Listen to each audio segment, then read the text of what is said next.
Hello student.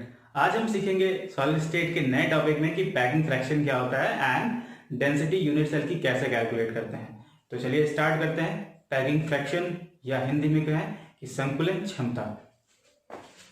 जैसा कि हम जानते हैं कि किसी भी unit cell, basic unit cell जो हम लोगों ने पिछले लेक्चर्स में पढ़ लिया है कि यूनिट सेल में पार्टिकल्स लगे होते हैं।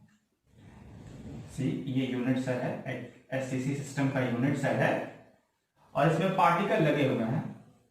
These are the particles. और आप देख पा रहे हो कि हालांकि जैसा दिख रहा है कि पार्टिकल जो है वो काफी दूरी पर है, लेकिन एक क्रिस्टलाइन सॉलिड में पार्टिकल बहुत क्लोज होते हैं एक दूसरे के, लेकिन फिर भी कुछ अमाउंट में गैप बच ही जाता है। तो आप देख पा रहे हो कि ये तो total volume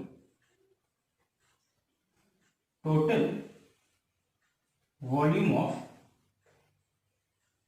unit cell is equals to V।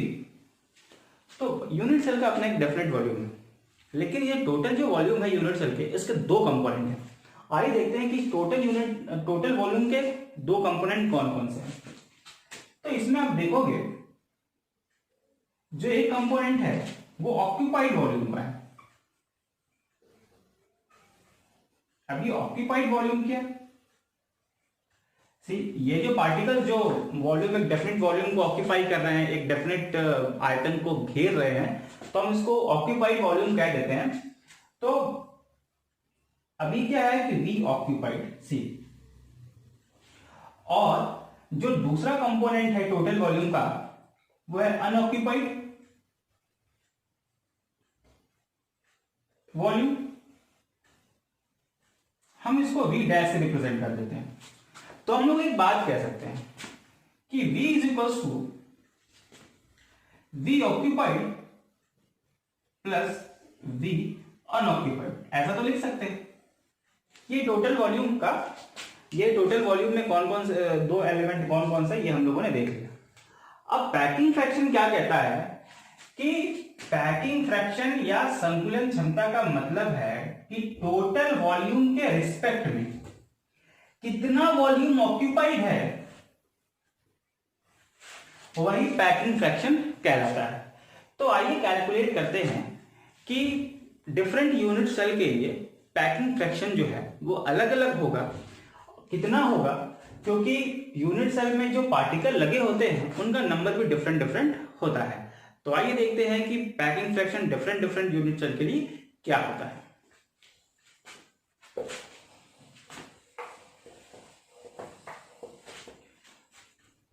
पहले मैं इसको लिख देता हूं। Packing fraction is equals to occupied volume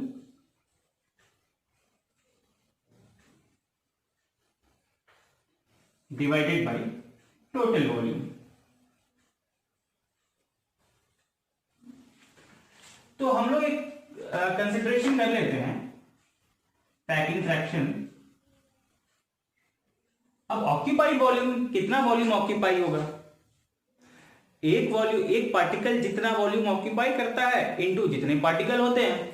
तो हम लोग लिख सकते हैं कि भाई पार्टिकल कितने हैं, नंबर ऑफ पार्टिकल्स। क्लियर कि पार्टिकल कितने हैं और एक पार्टिकल का वॉल्यूम कितना है, volume of particle. Clear, divided by total volume of unit cell, या हम डेफिनेट ऐसे लिख सकते हैं वॉल्यूम ऑफ यूनिट सेल। लिख दिया इसको। अब इस इक्वेशन को हम लोग डिफरेंट यूनिट सेल के लिए हम लोग देखेंगे। तो हम लोग नंबर ऑफ पार्टिकल को अगर कैपिटल N से डिजाइनेट कर दें, सी इसको थोड़ा सा हम सिंबलाइज कर दें। Packing fraction is equals to number of particle को N से रिप्रेजेंट कर दिया, वॉल्यूम ऑफ पार्टिकल को Vp कह दिया, और वॉल्यूम ऑफ यूनिट सेल को हम लोग V कह देते हैं। तो चलिए इस इक्वेशन से हम लोग डिफरेंट यूनिट सेल के लिए पैकिंग फ्रैक्शन की वैल्यू, संकुलन क्षमता का मान की गणना करते हैं। आइए देखते हैं। पहला हम लोग जानते हैं एससीसी यूनिट सेल के लिए। तो पैकिंग फ्रैक्शन कितना होगा, नंबर ऑफ पार्टिकल। अब आपको एससीसी में पता है कि नंबर ऑफ पार्टिकल कितने होते हैं, 1 होता है। वॉल्यूम ऑफ अ पार्टिकल, अब क्योंकि जब हम लोग पैकिंग पढ़ रहे थे, चाहे कुछ भी हम लोग सॉलिड स्टेट में पढ़े, हम लोग एक ही चीज मानते हैं कि जो कंस्टिट्यूएंट पार्टिकल है वो स्फेरिकल होते हैं, और स्फेयर का जो वॉल्यूम होता है वो होता है 4/3 पाई आर क्यूब। क्लियर। अब volume of a unit cell, unit cell का वॉल्यूम होता है साइड का क्यूब, साइड का क्यूब। क्योंकि हम जो हम लोग यूनिट सेल पढ़ रहे हैं ना, वो क्यूबिक सिस्टम के लिए पढ़ रहे हैं। और मैंने अपने पहले लेक्चर में बता दिया था कि हम लोग को इंटायर चैप्टर में हम लोग को क्यूबिक सिस्टम के बारे में ही पढ़ना है। तो अब आप लोग देखते हैं फॉर एससीसी, अब हम लोग को एक चीज पता करना पड़ेगा। हम लोग पहले से जानते हैं कि for SCC A is equals to R, ये रिलेशन है side of cube and radius of particle के बीच रिलेशन है। किसके लिए, एससीसी यूनिट सेल के लिए। जो नहीं जानते प्लीज मेरे पहले लेक्चर्स को आप लोग देख लीजिए। तो जब A की वैल्यू यहां पे पुट करोगे तो इसको लिख सकते हैं 4/3 pi r cube divided by 2r का क्यूब। सो ये हो जाएगा 4/3 पाई इंटू 8, ये हो गया। आर क्यूब से आर क्यूब तो कैंसिल हो जाएगा। क्लियर। 22/42 ऐसा हो गया। तो इस तरह से हम लोग जब इसको हम लोग कैलकुलेट करेंगे तो ये वैल्यू आ जाएगी पैकिंग फ्रैक्शन की 0.524। सो अगर हम लोग इसको परसेंटेज कैलकुलेट करें कि how much what percentage of the volume is covered by occupied by the particles, अगर हम परसेंटेज की बात करें तो percentage packing fraction is equals to 52.4%। So 52.4% area जो है वो ऑक्यूपाइड है किसके लिए, एससीसी के लिए। Packing fraction is 52.4%। तो ये तो हो गया पैकिंग फ्रैक्शन किसके लिए, एससीसी के लिए 52.4%। ये बताता है कि ऑक्यूपाइड जो वॉल्यूम है वो इतना परसेंट है, यूनिट सेल का इतना परसेंट ऑक्यूपाइड है, यूनिट सेल के वॉल्यूम का इतना परसेंट ऑक्यूपाइड है।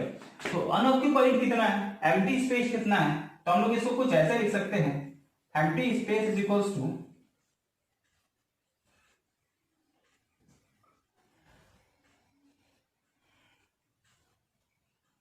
(47.6% is the empty space present in the SCC unit cell। तो SCC यूनिट सेल के लिए हम लोगों ने पैकिंग फ्रैक्शन देख लिया है, और आइए चलते हैं कि FCC यूनिट सेल के लिए पैकिंग फ्रैक्शन की वैल्यू कैसे कैलकुलेट करते हैं।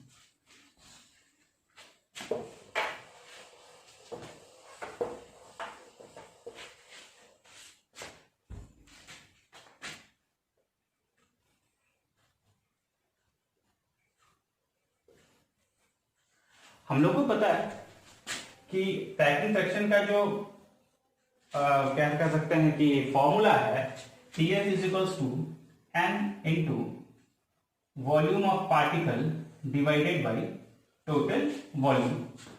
सो अब number of particle present in FCC कितना है, 4 है। पार्टिकल क्या है, स्फेरिकल है, तो उसका जो वॉल्यूम होगा वो 4/3 पाई आर क्यूब। और वॉल्यूम कितना है FCC के लिए हम लोग को जानना है, तो हम लोग को ये पता है FCC के लिए R is equals to √2/4 into a, और इसको हम लोग सिंप्लीफाई करें तो ये हो जाएगा R is equals to 1/2 √2 into a. So A is equals to 2 √2 into R। ये बहुत इंपॉर्टेंट रिलेशन है बच्चों। जो भी साइड जो क्यूब के साइड और पार्टिकल के रेडियस में जिसको भी रिलेशन नहीं पता है वो प्लीज प्रीवियस लेक्चर्स को जाकर के देखिए चैनल पे। आइए आगे देखते हैं इसको। तो हम लोग ए की वैल्यू, ए क्या है यहाँ पे, वॉल्यूम ऑफ जो क्यूबिक सिस्टम है उसको क्या होगा, साइड का क्यूब होता है। तो अगर आप इसको चेक करो तो यहां पर क्या होना है, ए की जगह आप ये वैल्यू रख दो 4 into 4/3 pi r cube divided by 2√2 r cube. जब आप लोग इसको कैलकुलेट करोगे तो ये आएगा 74%। क्लियर?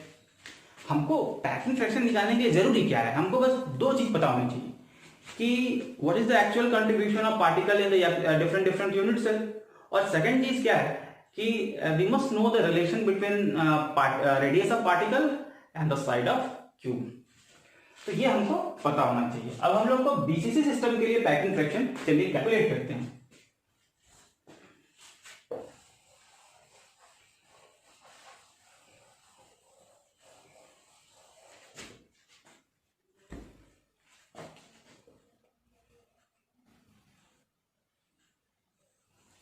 बीसीसी सिस्टम के लिए देखते क्या होता है।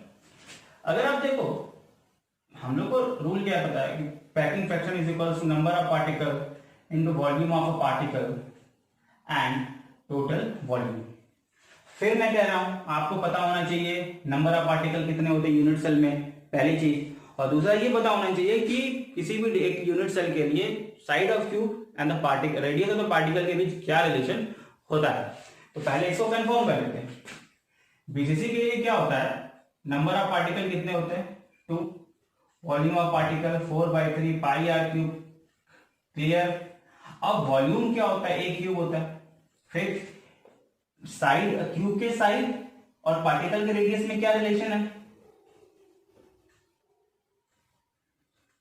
आपको बता दो कि ये होता है r is equals to √3/4 into a होता है।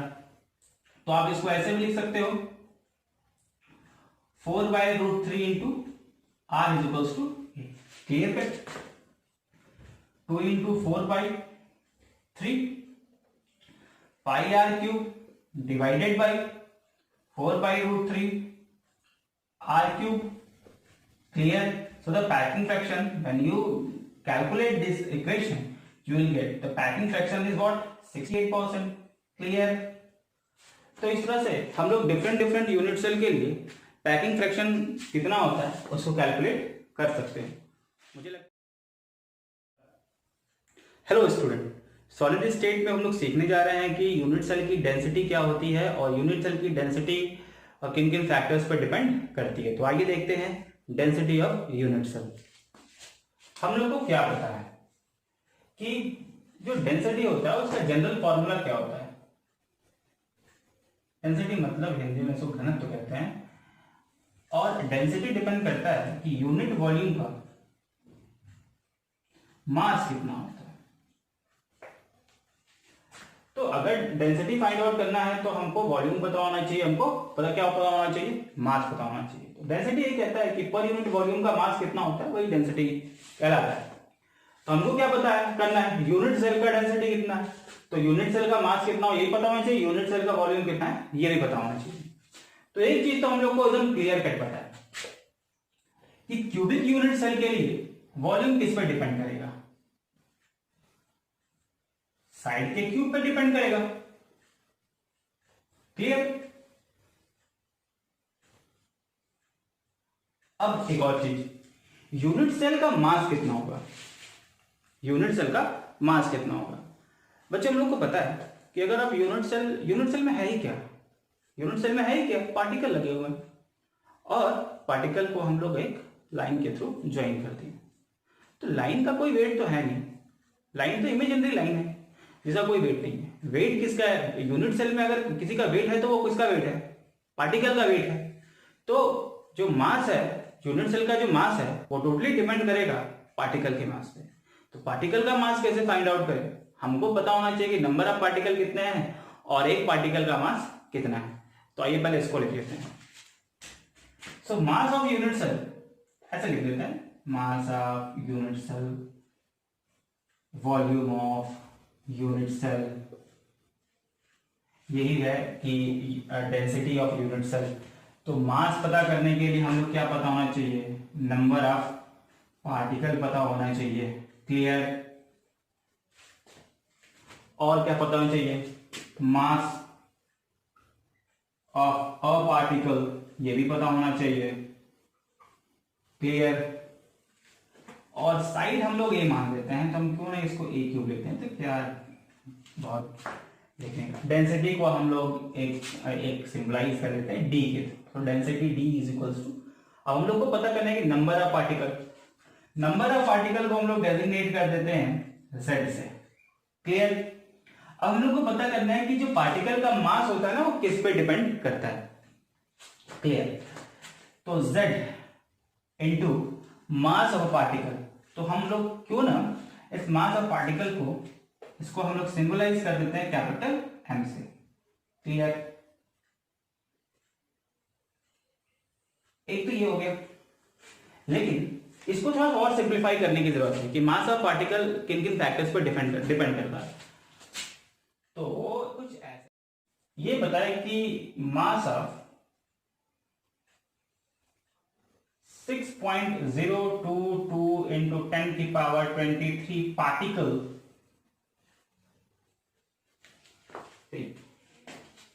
Is equal to its molar mass. ये हम लोग को पक्का पता है। तो mass of one particle is equals to molar mass divided by 6.022 into 10 की पावर 23, क्लियर। तो मास ऑफ पार्टिकल को हम लोगों ने किससे डिजिग्नेट किया है, एम से डिजिग्नेट किया, एम। अब मोलार मास को हम लोग सिंबलाइज कर देते हैं स्मॉल एम से, और ये जो आपको नंबर दिख रहा है इसको हम लोग अवागाद्रो नंबर कहते हैं, एन से रिप्रेजेंट करते हैं।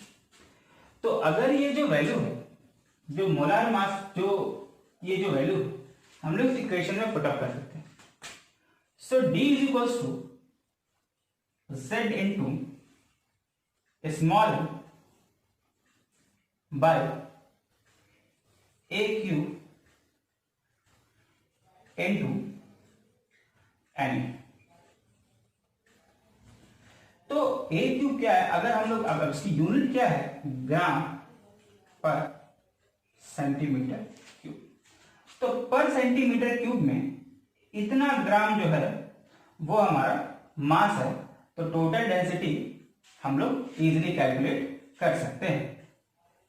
तो डेंसिटी डिपेंड करता है, किसी भी यूनिट सेल की डेंसिटी डिपेंड कर रही है कि उस यूनिट सेल में पार्टिकल कितने हैं, उस यूनिट सेल में जो पार्टिकल लगे हुए उसका मोलार मास कितना है, डिवाइडेड बाय जो साइड का जो लेंथ है वो कितना है, और एवोगाड्रो नंबर पे डिपेंड करता है।